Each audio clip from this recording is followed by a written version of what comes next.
کئی لوگوں نے دیکھا، جیسے غازی الدین شہید رحمۃ اللہ علیہ کے نماز جنازہ پر پیر سید دیدار علی شاہ صاحب نے دیکھا کہ نبی پاک صلی اللہ علیہ وسلم خود تشریف لے کر آئے ہیں نماز جنازہ پڑھنے کے لیے۔ تو یہ بڑے واقعات ہیں۔ انبیاء کرام تو اس چیز کے بعد از وصال مکلف نہیں ہوتے، لیکن وہ پھر بھی چاہتے ہیں کہ وہ اپنے رب کی عبادت کریں اور ایسے معاملات کریں۔ حیات انبیاء علیہ السلام پر دلائل کیا ہیں؟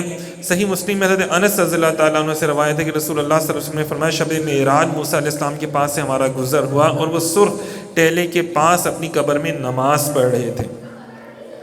پھر فرمایا کہ رسول اللہ صلی اللہ علیہ وسلم نے انبیاء اپنی قبروں میں زندہ ہیں، نمازیں پڑھتے ہیں۔ اسی چیز کو امام بہقی نے، امام مناوی نے، اب دیکھیں میں امام جو ہیں ائمہ کرام بڑے بڑے تفسیر کے، حدیث کے، میں ان کے ریفرنس آپ کو بتا رہا ہوں۔ ایک بڑی پیاری سی ہم بات پڑھتے ہیں نا، بل احیاء ولکن لا تشعرون، کہ شہید جو ہیں ان کو مردہ مت کہو، وہ زندہ ہیں۔ تو شہید کو جو مقام ملتا ہے وہ اپنے نبی کے صدقے سے ملتا ہے۔ جب نبی کا یہ مقام ہے، شہید کا یہ مقام ہے کہ اللہ تعالیٰ فرما رہے ہیں اسے مردہ مت کہو، تو پھر نبی کی شان کا عالم کیا ہوگا؟ کہ جو لوگ اس طرح کہتے ہیں ان کو بھی ذرا سوچنا چاہیے کہ ان لوگوں کو جو اللہ کی راہ میں قتل کیے گئے، وَلَا تَحْسَبَنَّ الَّذِينَ قُتِلُوا فِي سَبِيلِ اللَّهِ أَمْوَاتًا بَلْ أَحْيَاءٌ عِندَ رَبِّهِمْ يُرْزَقُونَ۔ ان لوگوں کو جو اللہ کی راہ میں قتل کیے گئے انہیں ہرگز مردہ گمان نہ کرو، بلکہ وہ اپنے رب کے پاس زندہ ہیں، انہیں رزق دیا جاتا ہے، بلکہ ان کو رزق بھی دیا جاتا ہے۔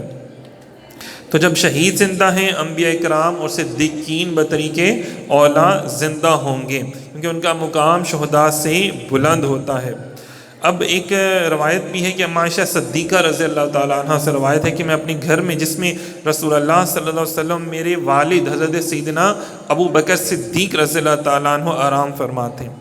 آپ فرماتی ہیں کہ میں جب داخل ہوا کرتی تھی تو پردے کا کچھ خاص اہتمام نہیں ہوتا تھا، کیونکہ ایک تو شوہر ہے اور ایک والد ہے، وہ چلی جاتی تھی۔ تو لیکن جب حضرت عمر فاروق رضی اللہ تعالیٰ عنہ وہاں دفن ہوئے تو اللہ کی قسم عمر فاروق سے مجھے حیا آتی تھی، بنا پر میں داخل ہوا کرتی تھی تو میں نے اپنے جسم کو خوب اچھی طرح کپڑوں میں لپیٹ رکھا ہوتا تھا جب میں وہاں پہ داخل ہوتی، مطلب جو پراپر ایک بتایا گیا نا کہ کس طرح خاتون نے پردہ کرنا ہے، تو میں اس انداز میں جاتی تھی جب حضرت عمر فاروق رضی اللہ تعالیٰ عنہ آگے۔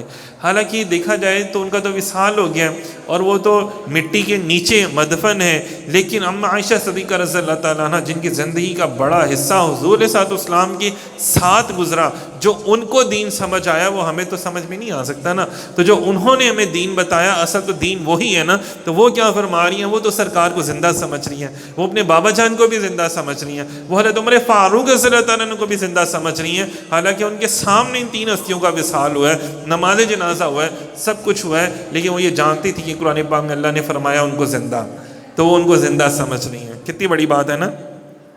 تو ہمیں بھی یہ سمجھنا ہے کہ اولیاء اللہ اپنی قبروں میں زندہ ہوتے ہیں اور انبیاء کرام بھی اپنی قبروں میں زندہ ہوتے ہیں۔